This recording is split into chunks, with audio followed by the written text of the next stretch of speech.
So these things in Inspector General onego be ni inform ga parliament. Ing'e na irango se moko parliamentary mass security commission. Giduongo jogi to gipenje ndang ma inform mondo modwa recruit ji.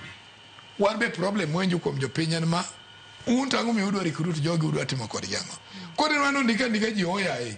Mibro nwang ka joma koro ndik nyathi manyokalo piny maber ma maybe probably nyodonjo manyalo bedo proper CID officer.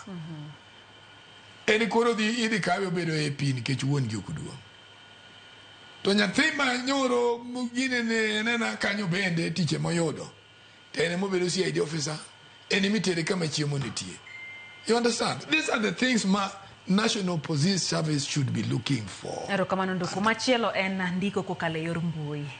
Achiel kuom yore mane dwa tim ne en neno ni otime yor mbui mondo mi oduok kwan mar oganda madhi e weche mogo mag ng'iyo del aching kata physical exercise.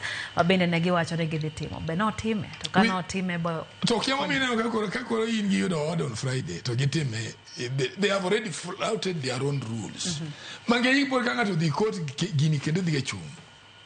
Kendo kalure gi miwa isa no police moro nyalo golo ng'ato nokobor. Gimane oso kethi. That one already is illegal.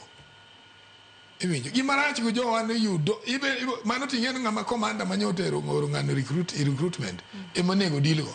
Kechen manyoke orders manyogolo. So the best thing is my momio this recruitment ought not to have been hurried because of a court process. What they would have done, in fact, kanya anma inform gi. Either gini nye minister kao gu PS to giluongo jogi to kotamo gi to gidhi the main employer who is the head of state. Now to cool tempos down, tidwaro legal officer main attorney general to advise you, this is how I understand the law. And if you find the conflict, ime jogi no okay, une mongo mandate podi, or jogi recruit to the supervise. To gine ka gini sani okay, be nano hogi ya supervise. Jomido wane no koro gini EACC.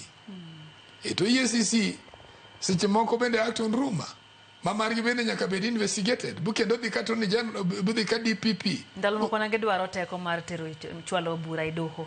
Mondo mekik DPP donje. No, they can't be given because now that one needs somebody who is legal. Ing'e gima nyako yiere ni sombo ng'ato to nyakwa miluo.